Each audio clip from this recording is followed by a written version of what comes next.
Welcome to Black Histories, Black Futures. This podcast program is part of a series presented by Norfolk State University's Joseph Jenkins Roberts Center for African Diaspora Studies, WNSB, the City of Virginia Beach Cultural Affairs, the Virginia Beach History Museums, and Princess Anne County Training School Union Kempsville High School Alumni and Friends Association, Incorporated. This episode is the third of three important discussions we will have this calendar year, discussing labor challenges faced by African Americans here in Hampton Roads and beyond. These podcasts are in celebration of our Black History Month theme, African Americans and Labor. In our third podcast, we are exploring the idea of how we can reimagine a new economic landscape for African Americans in the 21st century. If you like this episode, please let us know, and be sure to subscribe, share, or visit the show notes. Well, thank you so much, Hillary. Hello, everyone. I'm Cassandra Newby-Alexander. I'm the Endowed Professor of Virginia Black History and Culture here at Norfolk State University and the moderator for today's discussion that I am excited to be a part of. Today's topic is entitled Reimagining and Co-Creating a New Economic Landscape for African Americans. Well, to reimagine and build a new economic landscape for Blacks requires that we first recognize the centuries of systemic barriers and a lack of a broader exposure to operating businesses. Moreover, the banking industry's bias it has been about not loaning money to Black people who apply for business loans and investments. And this helped to produce a racial wealth gap that continues today. And just for those who do not know or understand the bias, there are people who are making millions of dollars who get turned down by banks claiming that they don't make enough capital or don't have enough capital to guarantee a loan. And this was actually done by one of the local banks with a businessman who was actually on the board of that bank who got turned down for a loan. So that's how bad it is. Fostering Black-owned businesses is crucial for generating wealth, creating jobs, and most importantly, revitalizing communities. This can only happen if four things are present. One, an expansion of access to capital. Two, support for Black innovators. Three, improvement in access to government contracts by smaller business owners. And four, mentorship and networking programs that may lead to capital investment and civic infrastructure expansion. At the center of finding a pathway to economic success for African Americans is throwing away the homogeneous model based on the belief that all Black people are impoverished and do not have knowledge about economics. Assessing what the needs are for each person and community group is important, as policies involving entrepreneurship, government, and local policy, finance, and community-level initiatives are developed. Numerous examples exist of how community wealth building succeeds, focusing on building local economies owned and controlled by residents, directly counteracting the historical extraction of wealth from Black communities, is one way that we can move forward. One strategy that has demonstrated the potential for success is leveraging the purchasing power and investment decisions made by what we call anchor institutions like hospitals and universities in Black neighborhoods to direct resources to local Black-owned businesses. Another strategy is supporting collective ownership, such as worker cooperatives and community land trusts. This approach creates pathways to building resources and protecting land and real estate to the benefit of the community. A final example involves a banking system that provides low-risk financial services in underserved communities, thus eliminating these high-interest predators like payday lenders. These ideas are what we will discuss in the next hour of our program with three amazing guests who will discuss how they are engaged in initiatives that reimagine a different financial landscape for African Americans in the 21st century. Our first guest is the Honorable Jackie Glass, who represents the 93rd House of Delegates District, which is in Norfolk. Since assuming office, Delegate Glass has focused on empowering communities through knowledge sharing and advocacy so that the voices of her constituents can be heard. A native of Chicago, Delegate Glass has a BS in Workforce Education Training and Development from Southern Illinois University, Carbondale. Carbondale. I'm having trouble talking today. She's also a U.S. Navy veteran who later worked as a diversity, equity, and inclusion consultant and instructional system designer.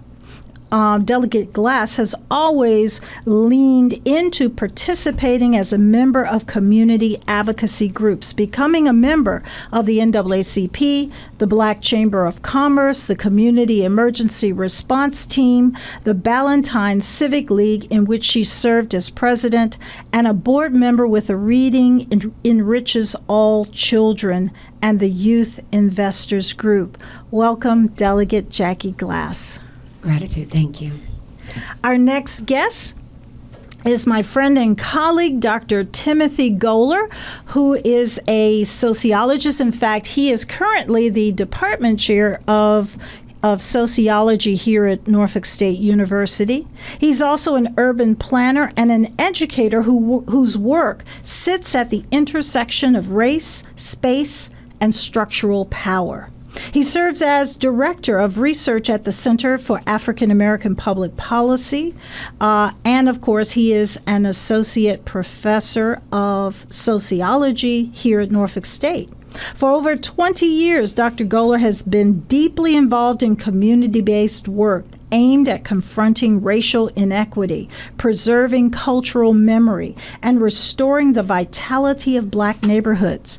From leading grassroots planning initiatives to designing programs that address the psychological toll of displacement, his work is grounded in the lived experiences of the people most impacted by divestment and urban restructuring.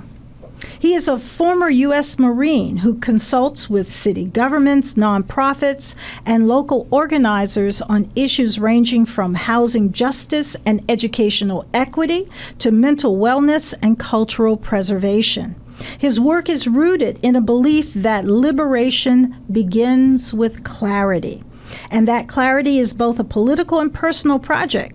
Dr. Goler is currently completing a new book on mental clarity and structural inequality in Black America. And if you stay tuned to social media, you may see one of his many op-ed pieces where he is talking about just what we will be discussing today. Welcome, Dr. Timothy Goler. Thank you. Last but not least is my friend and colleague, Associate Dean Chinedue Okala, who is a professor of art at Norfolk State University.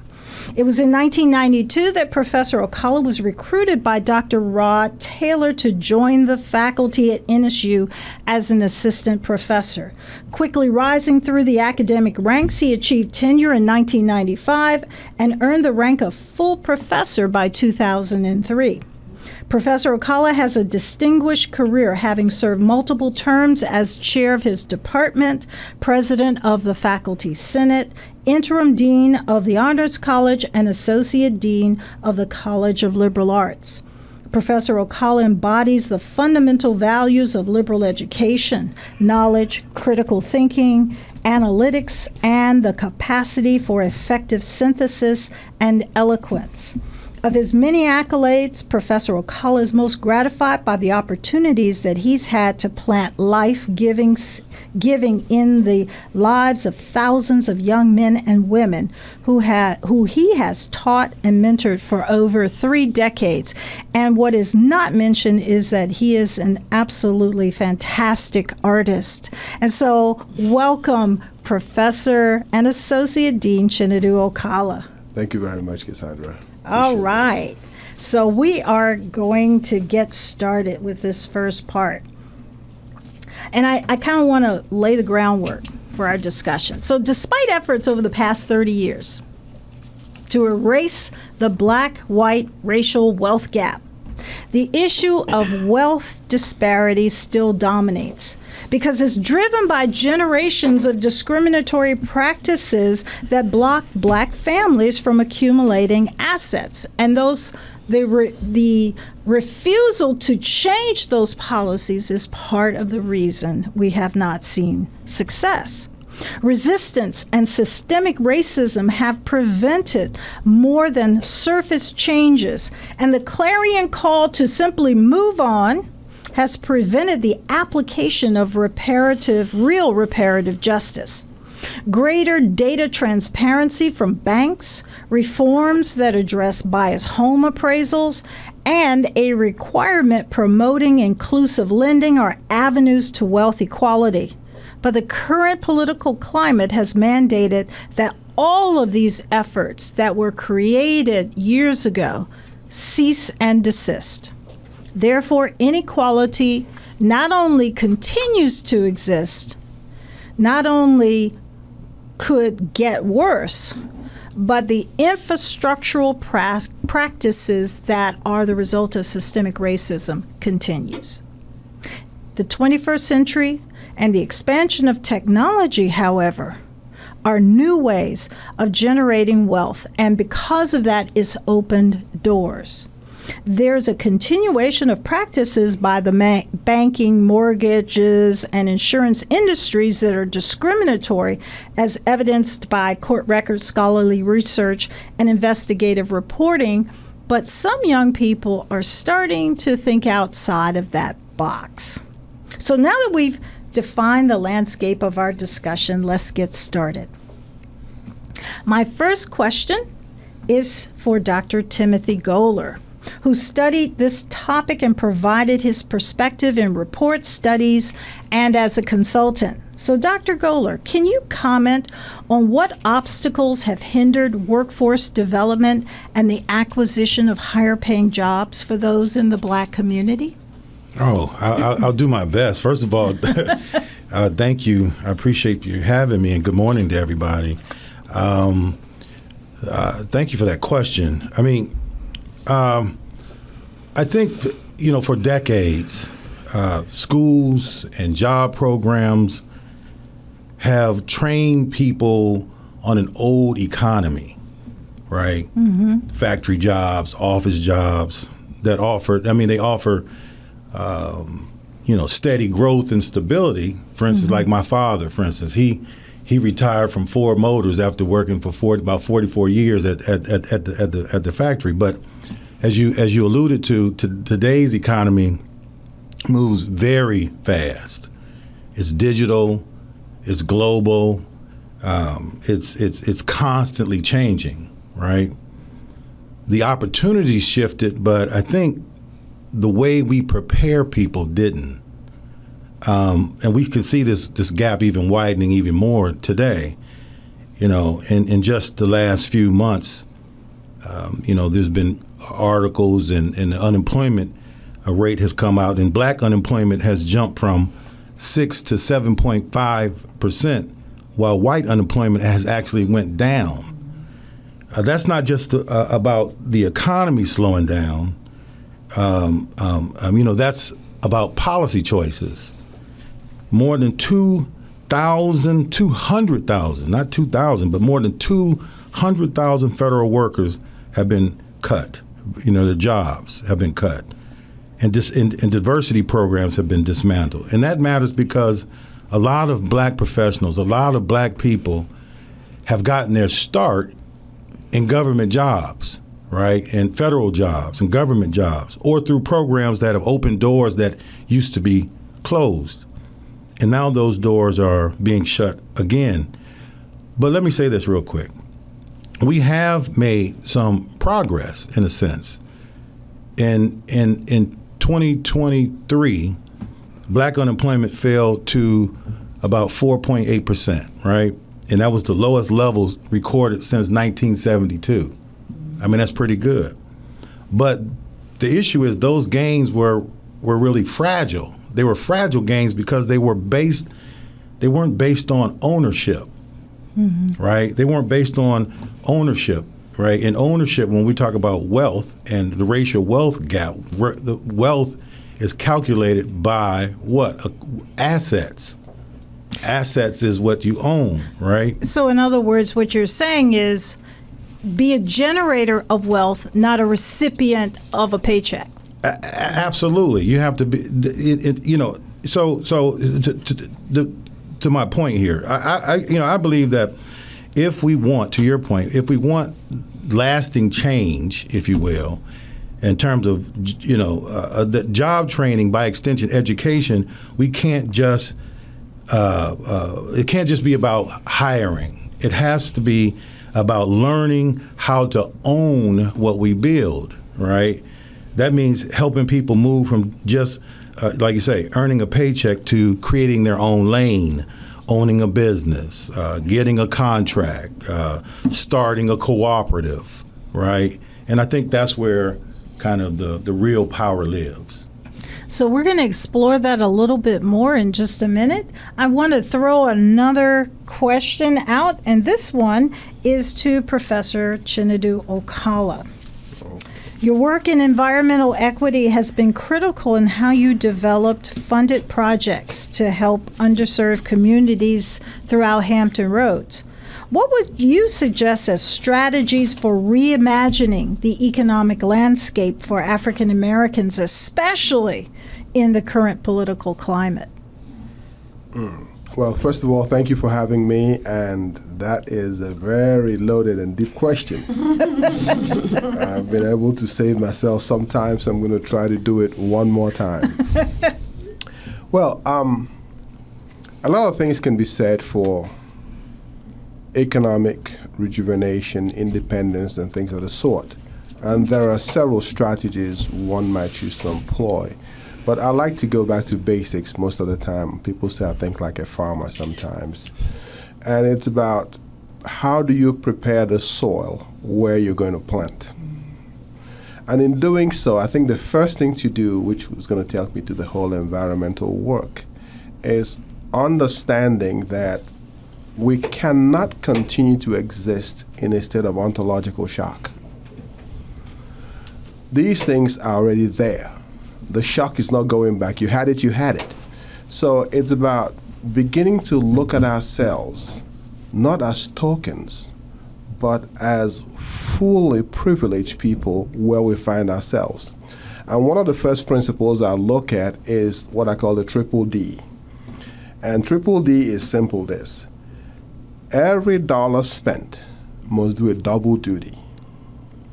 One, it buys what you want. Secondly, it rebuilds your base. And third, you keep your eyes open for more. So in the work that I've managed to do with the community, which is still in progress the way I look at it, it's about galvanizing those talents and not letting the obvious misdeeds keep people in a state of almost disremembrance, not a forgetfulness, but failing to remember that survival is only a state, but it doesn't go anywhere if it's not followed by innovation. So don't spend time celebrating your survival because you already survived. Move on it, move with it, and go where everybody else is going. There is this misleading taxonomy that African American excellence is based on survivorship and cultural community galvanization. But innovation is not part of it, which is a big lie. You can innovate to the degree that you've overcome whatever it was that was holding you back, and you're going in the direction of the majority, whoever they are. Mm-hmm. And the good thing is that I believe opportunities have come where if we manage to just suspend the anguish of the suffering, of the history, of the heaviness of that burden. Don't forget it. If you forget it, you're doomed. But suspend it and go to the game. After you win, go back and do whatever else you want to win. And so making that shift is something that I view as being critical in making those moves. When people get together, we're all fundamentally human. No one has a monopoly on wisdom. No one. People might pretend to have it, but it's a false flag. They do not. Because nobody knows what you know better than you know it. Your perspective is what counts. So if we look at this whole idea of getting ahead and doing it successfully, we must not be distracted, because there's a lot of distraction. You know, people say, what's the first function of the media? Somebody says it's to tell the truth. It's not the first function. The first function is to make money. And people are shocked by it. Oh, to make money? No. Yes, it is. So if you keep that at the back burner, you know, there's something they also say, and I want to say it correctly. Wealth moves quietly, but not invisibly. Wealth moves quietly, but not invisibly. And what does that mean? Understand that the more noise you make about pursuing your wealth, the more attention you attract to it. And most of them are going to be distractions. So if you keep it quiet, just get your core together. Keep moving. It will be visible, but it will not be noisy. You get to make the noise, if needed, after you've made it. Because most times your wealth makes the noise, and that's the better noise to make, because you're still moving. So it's a strategic approach. So it sounds like what you're really saying is that there are so many wonderful possibilities. But what holds people back sometimes, I mean, aside from the structural and infrastructural racism and blockages, aside from that, what really holds people back are the people. The trauma that some of them have been through, and they continue to feel that trauma. Black homeowners, for example, if you live in a majority black neighborhood, the value of your property is underassessed. We know that. And so you can sell the property, but then you've got these buyers out here who will snatch your property up, and then they'll wait until your neighborhood starts to become whiter, and then they will sell it at a higher price, and you don't get to enjoy that value that you should have enjoyed. But because of the structural racism, and people are having a hard time kind of getting over a lot of that. Yes, and not to hog up the time, but, you know, I'm not diminishing trauma. Trauma is real in people's lives. But I believe that there comes a point where what you know, you already know. I've been traumatized, but it's not a solution in itself. So reaching out to contacts, to friends, to family, black communities have a lot of family, and being open to the next best thing, just to lift that traumatic experience, is a very good strategy. Because when you pursue the economics, again, like I said, don't be held back by the distractions. Like they say, keep your eye on the prize. You know, the economics of real estate is a tricky one, because it always demands patience. Properties, you know, don't listen to the fancy stories of flipping it and you get all these billions overnight. Real estate is a slow developing market. It's lasting, but it's slow. So it's about finding where the opportunities meet the interests. And the other thing to say about that is always being willing to tell your story. Tell it truthfully, tell it completely, and own it, and keep repeating the story. You know, they say, oh, it's a black neighborhood, so there might be crime. Be proud to say, I leave my doors open in my neighborhood. I've left it open for 10 years, and I have not lost a pin. Pretty soon, it's psychological. Safety is a psychological construct, because there's no real safety, but if you believe it to a certain degree and profess it and say it, it becomes it. So when your property is undervalued, You go back to the city, first of all, and have them knock down the taxes to reflect the value. Then you agitate for your property to meet market value. So that sounds like people need to be able to network with those who know and can advise them. Correct. And to network with one another. Yes.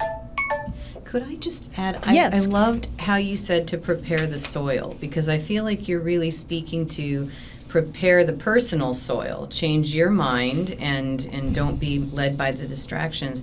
But I think there's also opportunity in this conversation with that analogy, that visual of preparing the soil. In some of the questions where you're planning to go, Dr. Newby-Alexander, is there's soil to be prepared on the policy side, which you just alluded to. You know, the having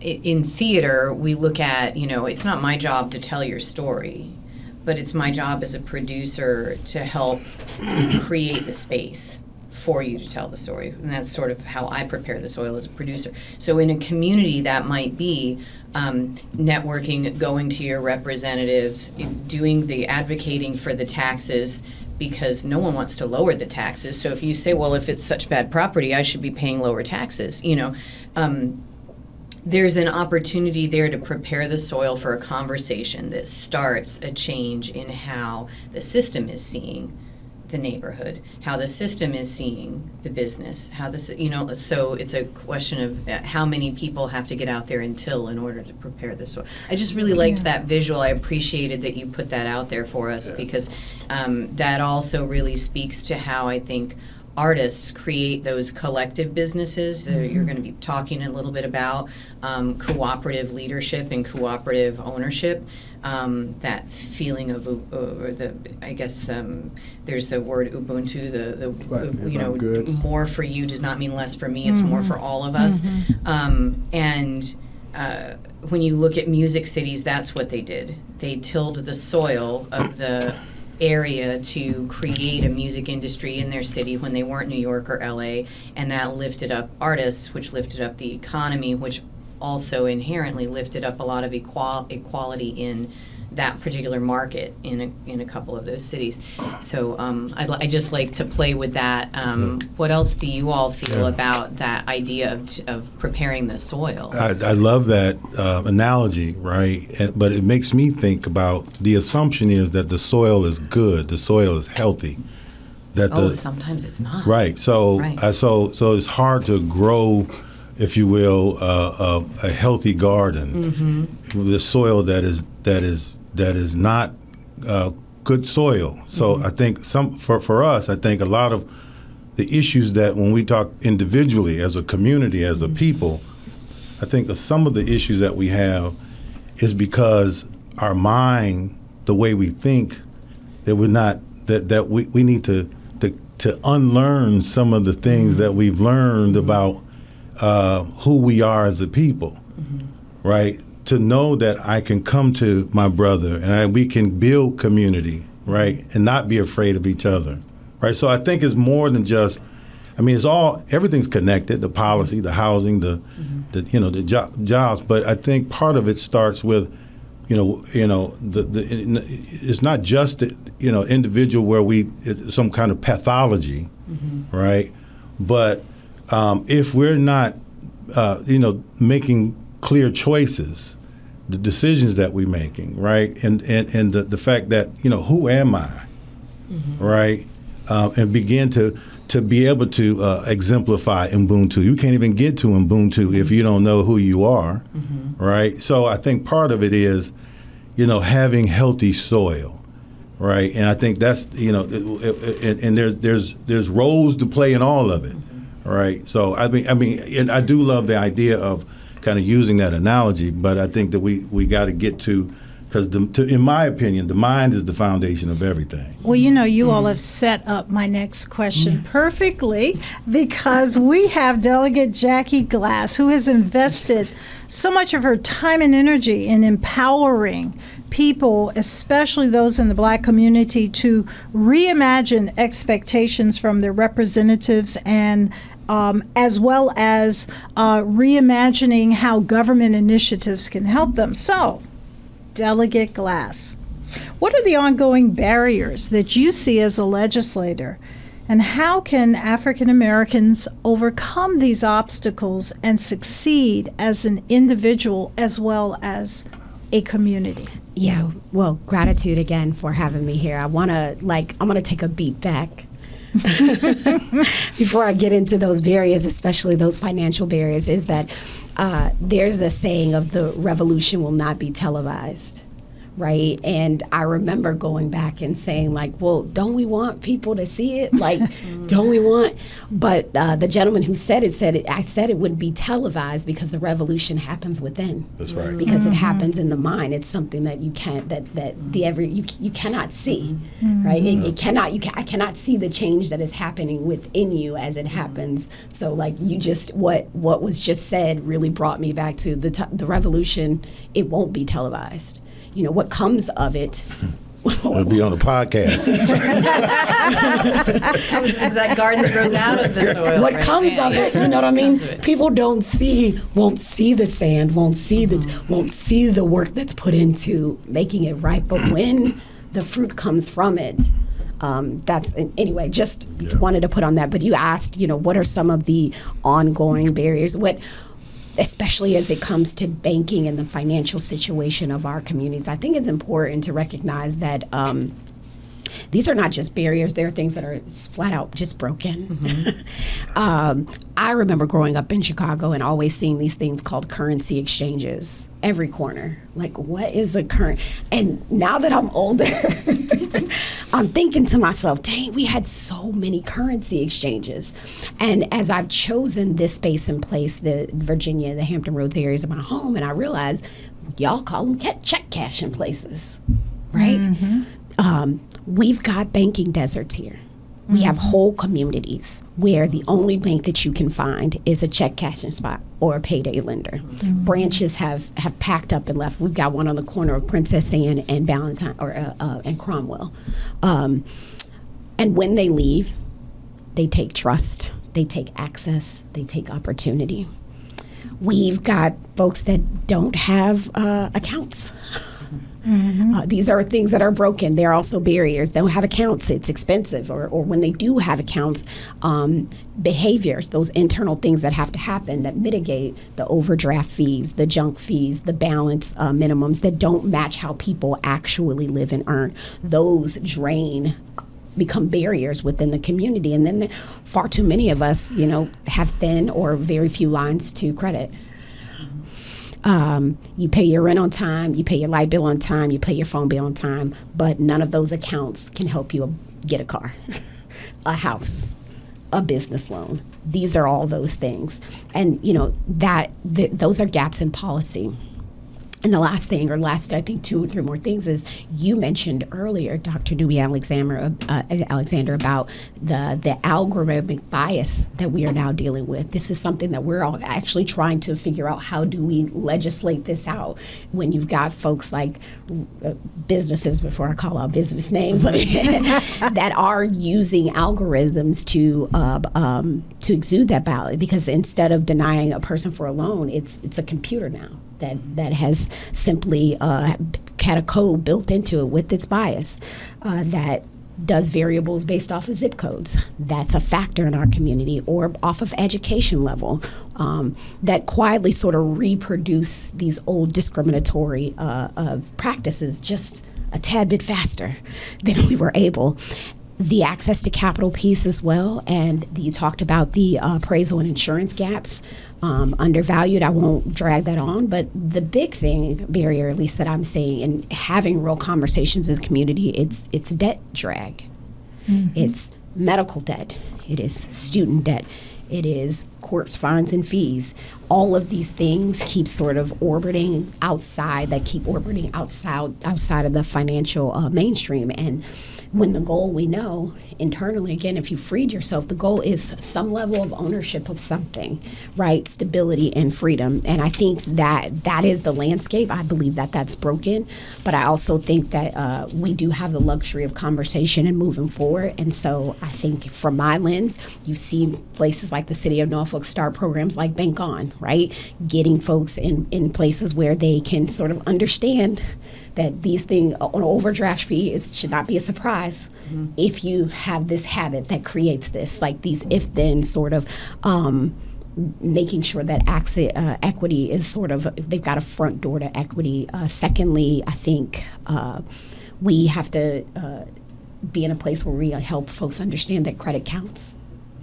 It does, in this world of really trying to giving folks the opportunity for those good habits to apply. And I think that's both at the state and federal level, talking about why does that rent payment not count towards that credit score? You know, that's a real thing. Why does that Dominion Energy account not count towards that credit score?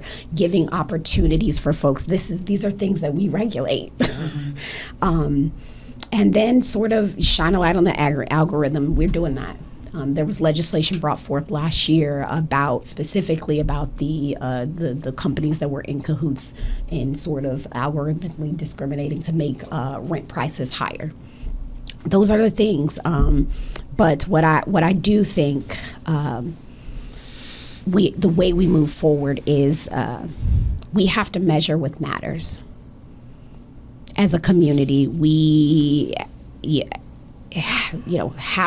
understand how many people open safe accounts, like really get the data aggregated down to really see the numbers. Far too often we do legislation that's blanket, and then we don't aggregate that data down to see how it's impacting communities. I think that's something that we do because this idea of financial freedom, it isn't free. It does cost. It costs time. It costs energy, and it's something that I think from my lens as a legislator supporting my community, we should be willing to pay forward. You know, you mentioned something that is my pet peeve. In Northern Virginia, and not far Northern Virginia, from Fredericksburg on up, I know that all these localities have rent control policies and programs. But here in Hampton Roads, the largest concentration of African Americans in the entire Commonwealth of Virginia does not, which looks, in my mind, very exploitative. It sort of fits into the same mode of let's continue to exploit the black dollar. And I'm wondering, has there been any effort?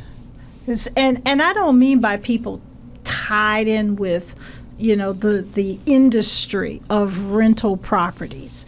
But has there been any effort to establish a rent control situation here in Hampton Roads that could actually benefit the region? Because now you have people who, if they're earning less than $50,000, each year they apply to whatever group, whatever apartment complex they're in, to say this is my rent. When I look at people paying more rent per month than I pay with my mortgage, with my home, I'm shocked. And it's like, no wonder people cannot acquire or accumulate wealth, because the amount of rent is sky high. And it doesn't matter how ratty that building looks or how new the building looks, the rent is sky high. So are there any efforts to address that? Yeah, absolutely. You've got a delegate who was, when he came in, the youngest delegate to be elected on the Democratic side. Darius Clark has brought 2 years in a row rent stabilization bill. That is a tough sell. I'm just telling. I haven't heard a lot of the arguments as to why, but part of what gets in our way here is there are instances where localities don't want to be told how to do their business. And if I've learned anything about the Hampton Roads area, and you have to forgive me, and I can be deemed as not a fair assessment. I'm a come here, not a from here. So I have not lived through some of the very deep roots of that need to happen for folks to transition their thinking. But in working with the citizens here, there is this underlying sentiment of acceptance of substandard leadership, of second-class citizenry, that I think at times does not put pressure. It puts pressure, but when a dog barks, you want it barking up the right tree. Mm-hmm. Right, and that's why I tell people. So when we bark as people, we want to bark up the right tree, and we want to have that follow through. So I'll say this from a place of, just because you went to church with somebody, just because you went to the Boys and Girls Club, or you were in the same little league team, doesn't mean that you can't hold them accountable for how they lead your life now. Present company included, right? If you came up with me in the Civic League, doesn't mean. And so there are things that citizens could absolutely do to put the pressure on their localities to make things like a rent stabilization bill a part of their legislative package, if it matters. We have some of the highest eviction rates here in the Commonwealth. I've sat in eviction court and watched it operate as a puppy mill, right? Mm-hmm. Which then trickles down to, now if you have that on your record, your ability to rent, your ability to do, it's a snowball effect. But getting people to buy into those policies does take some will from the outside. And as a person who leads with my heart, I do, for better or for worse, it has been helpful and it has been harmful. What I know is that there are a lot of other people in this work like me. However, many good politicians don't often do things out of the goodness of their heart. They do them out of pressure. Mm-hmm. And that doesn't make them bad people, because sometimes we need that pressure to understand the seriousness of the problem. So I think there's a level of refined organizing that needs to happen in this area on the citizen level to hold all of the localities in this space and place accountable for what's happening, because Norfolk's not going to fix the housing problem alone. Virginia Beach ain't going to fix it alone. Newport News ain't going to fix it alone. Hampton ain't going to fix it. It does take this region operating as the millions that it is in order to make that move. Mm-hmm. Well, I think to your point, too, there's also this sort of sense of, well, everything's going well in Hampton Roads. Why do we need to look at the way other places do it? And that's been something that I've seen in a variety of communities since my family got here in 1989. And we are a great and wonderful region, but it doesn't mean that we know all the right ways to do the things. And if you look at cities and areas where rent stabilization has been demanded by their population, what has happened? People have become more empowered. People have become more participatory in their local governments, and they've become, you see, a little more thriving. And it's a slow build, but when you look at places where rent stabilization has worked, whether that's in the United States or whether that's outside of the United States, there has to be not only this sense of, well, it's good enough for me, that's got to go away, but also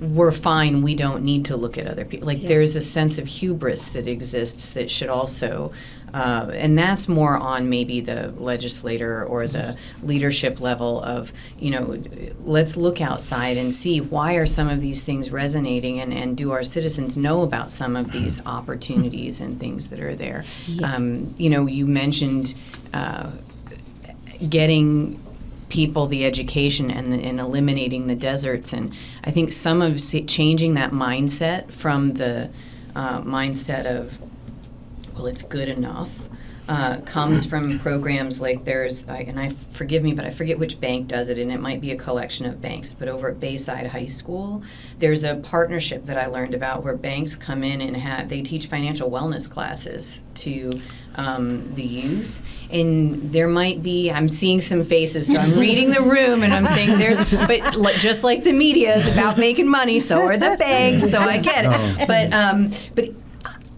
financial wellness wasn't even part of the education when I was in high school. So even if there is something maybe mercenary about it, like the fact that it's even there and we're getting kids in high school to talk about things like that, I want to where do we go with some of that, like getting them planting those seeds? You all sparked with that. I want to be fair. I want to be fair in my sentiments. Is that we do have a very transient population here, which contributes to that, right? The come and the go. Yes. And then the other part of this is you can look at where things like this are working well, but you got to understand this is a game of also the relationship between us and industry. right? We can't build things in a space where folks that have to collect the rent, and this is all kinds of policy, is being able to bring players in the room and say, here's how this benefits here, here's how this benefits here, we all got to take care. That is the hard part. Because when we say rent stabilization, I'm going to tell you it's a whole lot of folks, no matter, black folks too, that own properties that are going to say, now look here, right? We've got to be able to do that in that way, and sometimes that is the missing piece. So go ahead. No, it's just so much that I'm thinking. Go. I said something earlier, that wealth moves quietly, not invisibly. And also looking at rent control and the need for it, that strategy works so well. The idea is this, that, and it goes to reframing and retraining the mind. So I'm going to kind of mention a few things here. There is this, and I think it's a human tendency, to find something that's emotionally charged and give it the most amplification without looking at the hierarchical value. Is it the most important thing you want to do? So it feels good to go out and blast this guy who told you something really bad. So you felt good, you told him off. But guess what? You got nothing out of it. You know? So it's almost like the strategy where if people are attacking you, don't try to hit them back physically. Hit their pockets. That's a bigger blow. You know, you slap me, I get $1 million. Not a bad exchange. You know, but it's just to have the presence of mind to begin to go there. So when we're talking about the rent control thing, for instance, I think there's a fundamental, like math 0001, that communities need to begin to engage in and not look to establishments to do it. Like you said, the banks are teaching people money, finance, and all that, but what are they teaching them? And if you go in some of the African American communities where I've been and trying to do something, people look at debt as a bad thing. Debt is wonderful, but you got to know what the right kind of debt is and sort of attune your mind to its biggest impact. For instance, people who live, and if you told them this, they'll probably pass out. People who live in those little hotels, most roach motels, pay like $130 a night. That is approximately $4,000 a month to live in a roach motel. That's mortgage for property on the water. But until you break it down to them like, look, you are really not helping yourself or anybody you know. Let me tell you how much you're paying out. So in a year, you're paying out $48,000 for one little roach-infested room, which means on a job you need to make $63,000 to take them for your rent alone. Now, couple that with your bottle of Coke that you buy for $3 instead of buying the whole crate for $1.75. So you had $100,000 a year of expense income that you can't account for a penny, but it's all in the mind. You've got to realize that collectively, and ask people in your community who know. Use the tools you have. So we have our delegates. I mean, they can't know everything. It wouldn't hurt the community to say, look, I'm an expert in this, which is why I like my strategy part of life. I'll prepare the dossier for you. If you can just read through it, it's logically placed, we can get you somewhere. So we can use that which we already have, leverage it so much to get everything else. Therefore, we let our delegate side with another delegate that we may not like too much to move a bill forward, but that means we're going to get something else. But again, it's got to be done quietly. Well, and I think it also has to be done through a grassroots initiative. And Tim, you are biting at the bit to jump in. I mean, You've you been know, so because patient. I think leadership. We talking about this, right? And leaders and whatnot, and it makes me think about we can't just be status quo. That's not going to change anything. The same type of leaders that we continue to vote in all the time. We need more bold leadership. So when we talk about leaders that are, good people, want to see good in the community, but are afraid to say what needs to be said to galvanize the people and just kind of be status quo, that's not going to get us anywhere. And I don't think you can do that quietly. I think you have to be able to speak up. I think you have to be able to advocate in a way that's clear for people to understand what their conditions are, how they're living, right? I personally think that we operate too much in silos, right? I think that what we need is more like a class-oriented Fred Hampton-style rainbow coalition, Yeah. right? Because we function too much in these, these are black issues. Right. These are And this poor white class- issues. class These are issues. all these issues, but we all got the same issues. Right. Well, you can boil it down to jobs. This is This- your this is financial your- issue. this is your This is a finan- job creation issue. No, Right. they're all interconnected, So when right? we start talking about rent controls, this is a class issue, right? I mean, these are class Well, issues. this hits all across the board because we have such a deficit in housing in this area, and there are just not enough houses being built, and it's difficult to get a mortgage from these banks and other mortgage companies, and they have all kinds of algorithms that are biased, and unfortunately, people are losing their wealth every time they rent rather than buy. They lose wealth. Yeah, but we need to understand this. Tech is not the future. It's the battleground. Nobody owns tech. Right. And the more we distance ourselves from trying to get a part of that turf, the more difficult it's going to be to get over algorithmic bias. Algorithms are fed data. It's the corpora of the data that's fed that gets to the algorithm.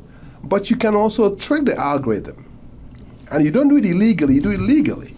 For instance, if I know my zip code is really, really bad, I would go rent a shared space in a good neighborhood, and that becomes my contact with my lawyer. The one lawyer the 10 of us have together becomes our front for everything. You bend the algorithm because it's coming from the good zip code in the good office with a good lawyer. The same thing Johnson did when he moved to Chicago. Nobody would sell him anything until he found a lawyer. Removed his name from it, his lawyer did everything. So when they found out it was Johnson buying it at the time, well, he already had it. The papers are right. So you can't do anything about it. And when I talk about quietly, it's not because you can't amplify that voice, but it's a math issue. Don't get too many people interested in your business at once because they also form their coalition against it. So it's a strategy move. Before you know, it's very stealthy. Before you know it, it's over. Like all over the world, I've traveled quite a little bit. One of the things people in the world fear the most is that if you see a United States submarine on your coast, it's over. Because before you see the submarine, or before you see the carrier in particular, your whole country is dead. Okay? People are looking for the carrier. Let's see when they come in. Nah, if you sight the carrier, it's over. And that's also a stealthy thing that I think as a community we need to learn. Before you know we're doing it, it's over because we have plugged in into the tech of it. Everybody owns tech. Just get your part, hold on to it, and don't feel the need to attract attention to that. Throw flares. It's all military strategy. You throw a flare, that's not where you're going to hit.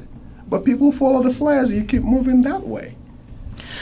Well, we're almost out of time. Oh, I'm sorry.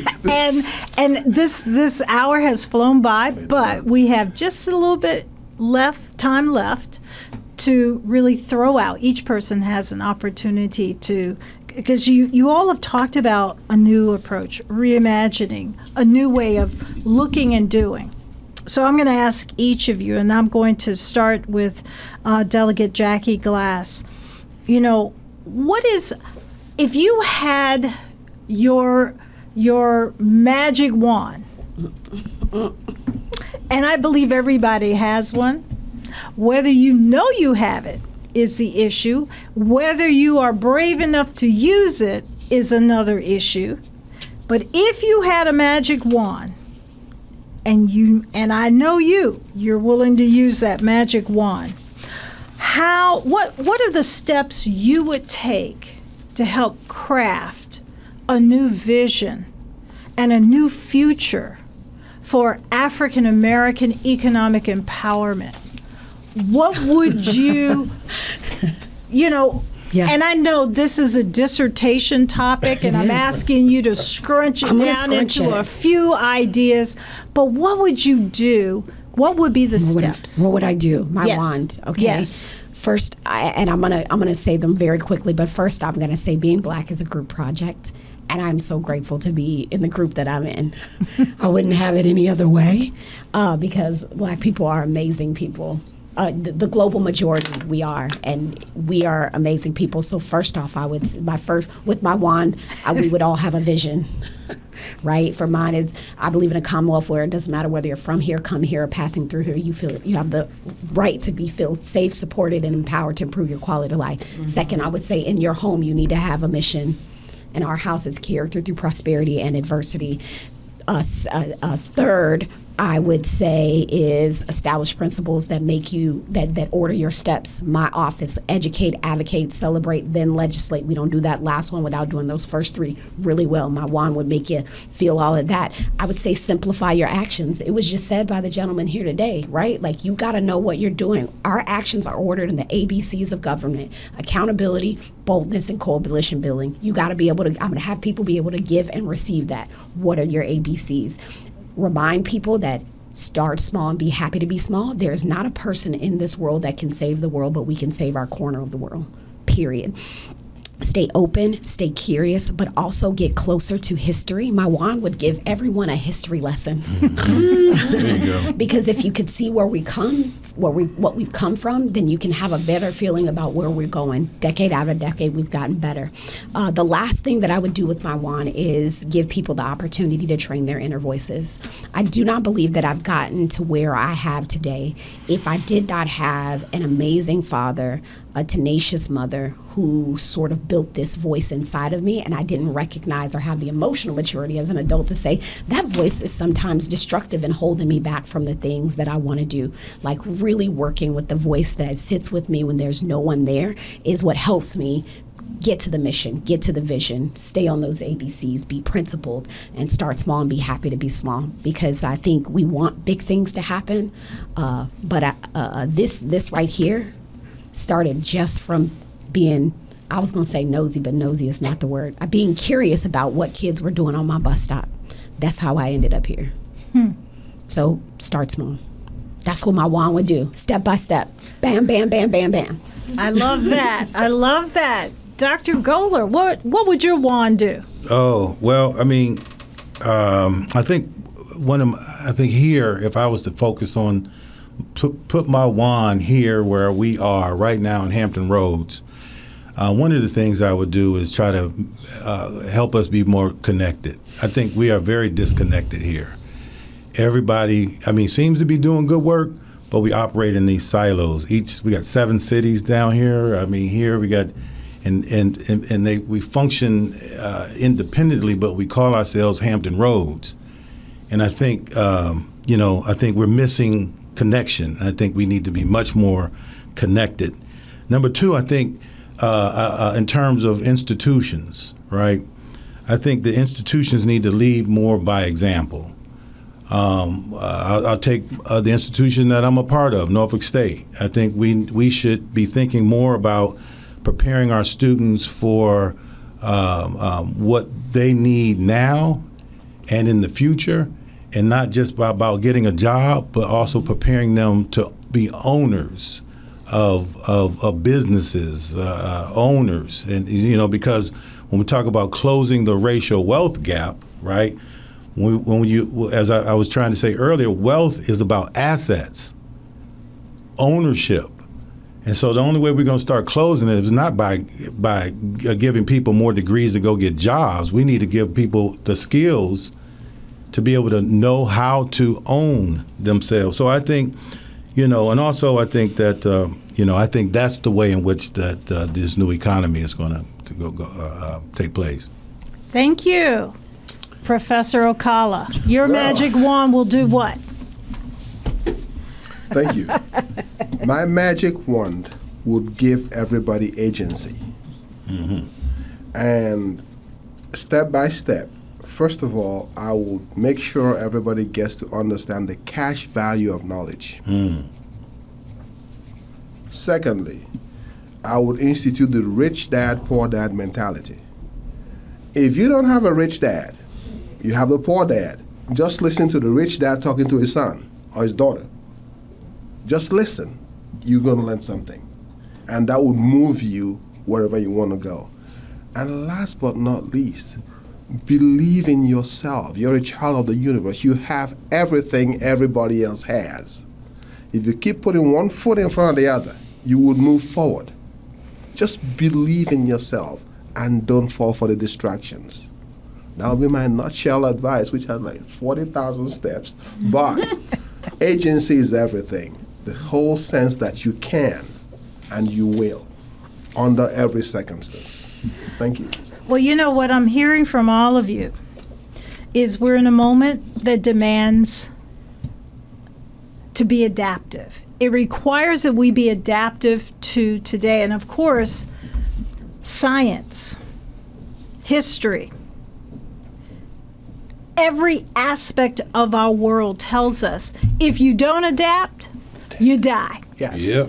The strongest. You're don't being survive. extinct because adaptation is not only the source of innovation, but it is the source of your agency, the source of you owning yourself, the source of you having and understanding your magic wand can accomplish tremendous things. But you also have to believe that you have that power residing in you. I want to thank all of our listeners for tuning into our podcast and discussion. Oh my God, this has been amazing. I want to give a special shout out to my special guests. Thank you, Delegate Jackie Glass. Thank you, Dr. Tim Goler. Thank you, Associate Dean Chinedue Okala. Your insight has left us wanting more about this important topic. Our next podcast will be in February as we kick off Black History Month with the theme, A Century of Black History Commemoration.